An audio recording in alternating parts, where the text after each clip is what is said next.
Saat itu mungkin ada shift Bapak Ibu, shift 1, shift 2, shift 3. Tetapi kebanyakan mereka kerjaannya tidak mengenal waktu. Kalau temannya lagi jaga malam, dia juga ikut jaga. Kalau dia jaga siang, temannya juga ikut jaga. Solidaritas daripada pekerjaan gembala ini cukup kuat, tidak mengenal waktu.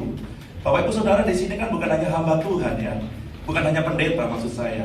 Dan bersyukurlah kalau kita memiliki gembala yang siap setiap waktu. Oleh karena itu para pendeta, para gembala ini butuh dukungan doa daripada jemaat semua, supaya Tuhan berikan kekuatan dan kesehatan pada hamba-hamba Tuhan di tempat ini Bapak Ibu.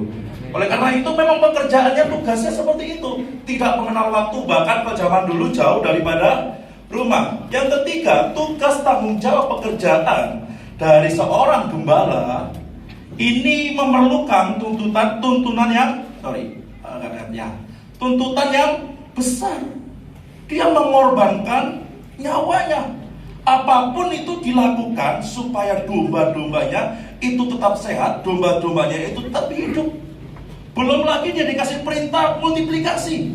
Gimana cara mengembangbiakkan? Wah, gembala ini Bapak Ibu, pergeserannya ini jauh banget. Yang awalnya mulia, orang dipandang jadi gembala, wah dia punya uang, dia punya jabatan, dia punya anak buah banyak seperti Abraham. Tapi setelah tahun-tahun berlalu, mulai Israel memiliki istana, Israel memiliki bait suci, seorang gembala ini tidak lagi dipandang mulia. Gembala domba, kalau diklik lagi Bapak Ibu, kadang dipandang sebagai sebuah profesi buangan, di mana seorang tidak dianggap cukup kompeten di satu bidang yang penting. Salah satu contohnya adalah Daud.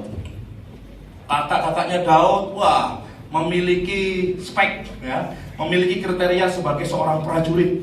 Ya ini bisa nih, bintang nih, ini cocok nih, calon-calonnya jenderal. Lihat Daud, aduh, gagal produk. Udah deh, kamu jaga kambing domba, kamu jaga di sana. Gimana caramu? Entah kamu seperti apa, pokoknya kawanan domba papa mama ini baik. Itu dipandang sebelah mata. Profesi ini akhirnya dipandang seperti seorang yang buangan Bapak Ibu. Atau dengan kata lain, klik lagi, domba ini sering diterpinggirkan dan jauh dari keramaian. Karena di kota itu nggak boleh dirusui. Ya di tempat saya juga gitu. Kalau ada kambing, ya di tengah jalan itu kan maaf kata ya, dia bisa buang sembarangan ya. Apa yang sudah pernah dia makan itu disikirkan, orang mulai bau dan sebagainya. Di zaman dulu pun seperti itu. Gembala domba ini terpinggirkan, jauh dari keramaian dan jauh dari kota. Akibatnya apa? Akibatnya gembala domba hampir tidak pernah bisa datang ke bait suci. Karena tugas tanggung jawab mereka harus mereka emban tanpa mengenal waktu, tanpa mengenal musim. Akibat dari mereka tidak pernah datang ke gereja, mereka mulai jarang beribadah. Kalau sekarang kita masih bisa beribadah Natalan dengan sukacita, ini semua karena karunia Tuhan Bapak Ibu Saudara. Yang kedua, gembala karena jauh daripada rumah, ini yang paling penting. Dia tidak bisa mempersembahkan korban. Di mana tuannya yang punya domba, kalau salah langsung ambil domba 1, lembu 1, kambing 1, merpati 1. Tapi gembala nggak bisa persembahkan. Mereka punya masalah di keluarganya, dan mereka juga punya masalah dalam kehidupannya secara pribadi. Apa itu? Dosa. Gembala juga punya dosa. Mereka melakukan kesalahan. Oleh karena itu saya berpikir, kenapa ayat ini datang kepada gembala pada waktu malam hari. Saya ungkapkan tentang sejarahnya yang di atas tadi Bapak Ibu. Dan gembala ini mungkin dia iri. Ya orang-orang kota itu tiap Sabtu, kan Sabtu mereka ibadah ya. Tiap Sabtu mereka datang ke bait suci. Kita nggak perlu. Mereka bisa datang mempersembahkan korban, dosa mereka ditutupi. Kita nggak bisa. Kita kerja. Kita nggak bisa memikirkan diri sendiri. Kita memikirkan tugas tanggung jawab kita. Mungkin mereka berunding, 3, 5, 6. Pijet, ini lek nanti masuk surga orang ya orang. Mau kita nggak pernah persembahkan korban bakaran. Gimana dosa kita diampuni? Bagaimana kesalahan kita boleh dihapuskan? Nggak bisa. Nah, kita baca ayat ini sama-sama dengan keras dan lantang Bapak Ibu. Ya. 2, 3. Lalu kata malaikat itu kepada mereka, jangan takut, sebab sesungguhnya aku memberitakan kepadamu kesukaan besar untuk seluruh bangsa. Di tengah mereka mungkin nggak ada firman Tuhan ya dalam masa transisi waktu itu ya. Tuhan benar-benar nggak ngomong. Gembala mungkin bingung. Orang-orang yang bekerja di padang gurun, padang rumput ini bingung gimana nih caranya. Tiba-tiba malaikat Tuhan datang. Kata-kata pertama yaitu jangan takut. Kenapa kok malaikat Tuhan ngomong jangan takut? Yang pertama, kalau kita baca dari sejarah, kalau malaikat datang itu selalu membawa kabar. Bagi manusia yang kurang enak biasanya teguran. Mereka kaget. Yang kedua, malaikat itu kalau datang biasanya ada di Alkitab berkata, kalau melihat kemuliaan Tuhan maka manusia akan mati. Tadi teguran, terus melihat kemuliaan Tuhan mati. Yang ketiga biasanya malaikat bakal sesuatu berita yang bisa bikin bencana yang gak enak Bapak Ibu. Nubuatan yang gak enak. Gembala, maaf kata, yang mungkin pendidikannya kurang tinggi, mereka pergaulannya hanya, maaf ya, seklumet itu toh Bapak Ibu, yang dibicarakan itu saja. Tiba-tiba datang kemuliaan Tuhan, mereka awalnya bukan sukacita, mereka takut. Salah apa saya? Waduh, mati kita. Malaikat datang, jangan takut, sebab sesungguhnya aku memberitakan kesukaan besar kepada untuk seluruh bangsa. Ternyata malaikat membawa berita yang pertama, pengampunan dosa. Sama-sama katakan pengampunan dosa. Pengampunan dosa. Di Imamat 4 ayat 1-3 saya bacakan. Tuhan berfirman kepada Musa, katakanlah kepada orang Israel, apabila seorang tidak dengan sengaja berbuat dosa dalam sesuatu hal yang dilarang Tuhan, dan ia memang melakukan salah satu daripadanya, maka jikalau yang berbuat dosa itu imam yang diurapi sehingga bangsanya turut bersalah, haruslah ia mempersembahkan kepada Tuhan karena dosa yang telah diperbuatnya itu seekor lembu jantan muda yang tidak bercela sebagai korban penghapus dosa. Ingat tadi saya katakan, gembala tidak punya uang, gembala tidak punya harta domba, dia memang menjaga kawanan domba, tapi dia tidak memiliki kemampuan untuk mempersembahkan korban penghapusan dosa. Saat ini semua terjadi, dosa terjadi, Tuhan memberikan satu ketentuan di awal. Dosa ada korban. Ya, ketentuannya, dosanya kecil, setengah besar, dan besar. Tuhan kasih ketentuan di Imamat itu Bapak Ibu. Dan itu dilakukan tahunan, ratusan tahun. Kalau orang punya, masih oke. Saya punya dosa, saya bisa tebus dengan persembahkan. Tapi orang yang nggak punya, tidak memiliki kemampuan finansial, mereka mulai mikir gimana nih. Apalagi 300-an tahun Tuhan gak berbicara apa-apa, Tuhan gak bernubuat apa-apa lewat nabi, lewat imam, semuanya gak bernubuat Bapak Ibu. Dan mereka mikir dosa kita makin hari makin banyak, bagaimana caranya?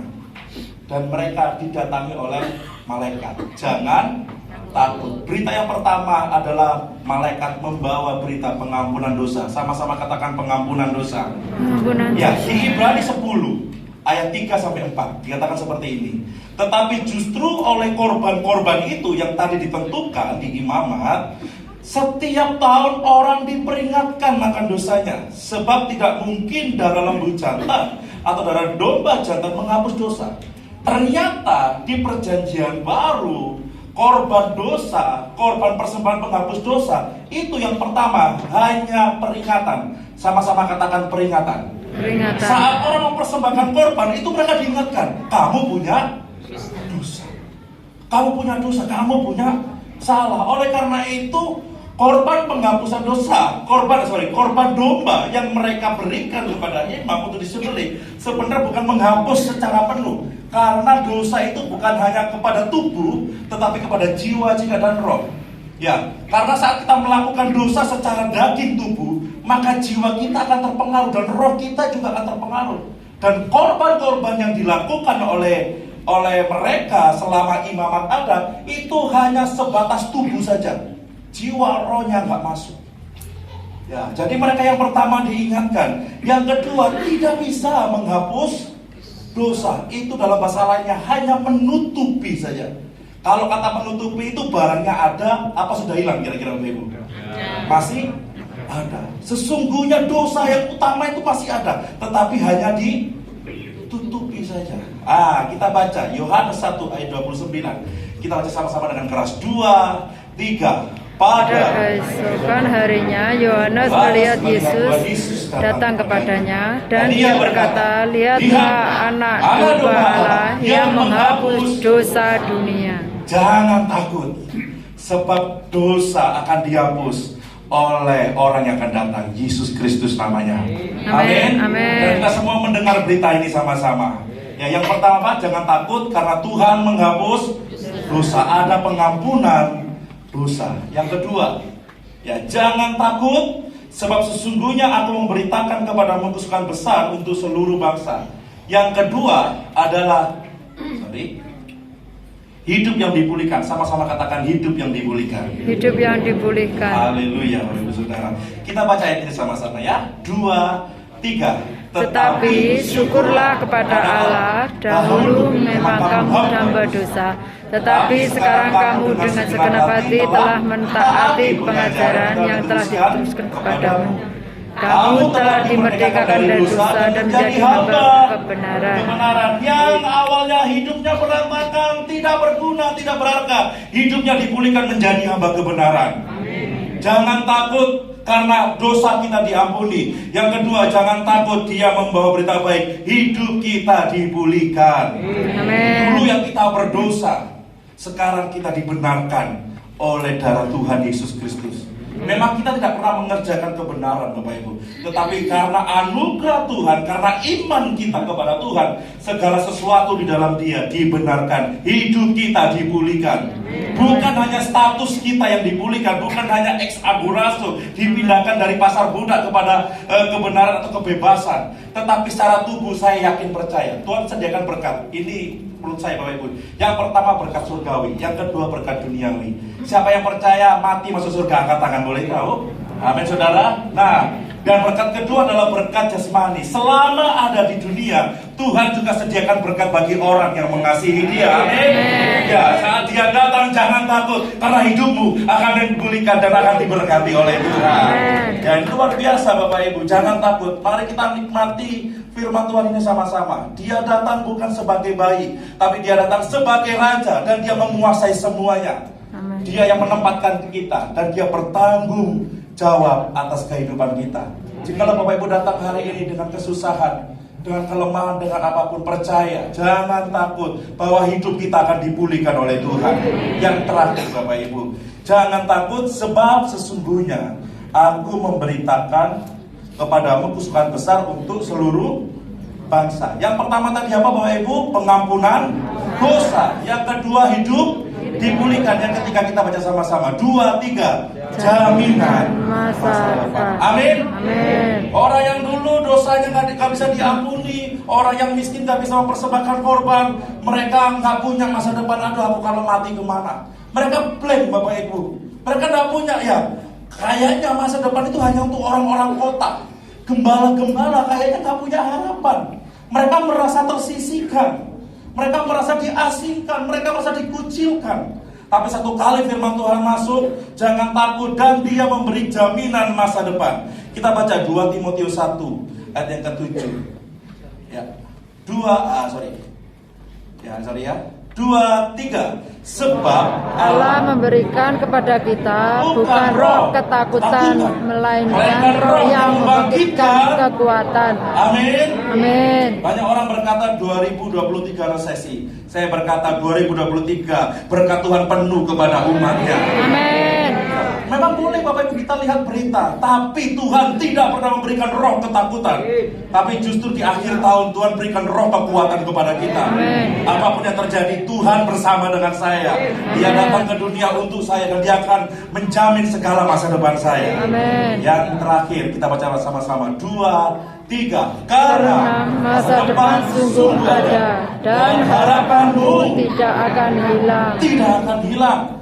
Dan setiap orang yang berharap dan percaya kepada Tuhan, imani, jangan setengah-setengah. Ada ayat berkata, jikalau kamu memiliki iman sebesar biji sawi. Biji sawi itu bukan masalah besar kecil, bukan masalah ukuran, tapi utuh. Sama-sama katakan utuh. Biji sawi itu meskipun kecil dia utuh.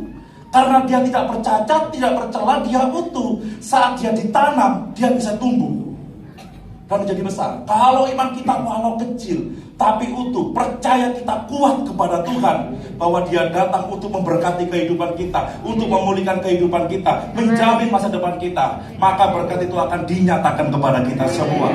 Ini berita sukacita kepada kita semua, Bapak Ibu. Jangan takut menghadapi tahun-tahun ke depan. Bersama Tuhan, bersama dengan Allah kita, tidak ada yang mustahil.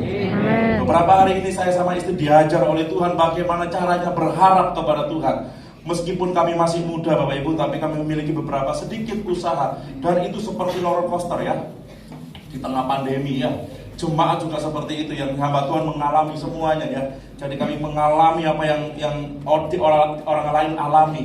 Dan saya yakin percaya, setiap kali kami mengalami seperti itu, Tuhan itu menuntun hati kita semua untuk lebih percaya, dan bahasa Jawa itu gandol Gusti lebih lagi. Ya, jadi kalau kita dikasih penuh, kita akan lupa sama Tuhan. Kalau kita dikasih banyak ya, kita akan lupa bersyukur. Tapi kalau kita dikasih pelan, setiap hari kita mencari Dia, Tuhan tolong, dan Tuhan tidak pernah terlambat menolong kita semua. Amin, Bapak Saudara. Mari kita akhiri ibadah hari ini dengan bangkit berdiri. Kita pujikan satu lagu.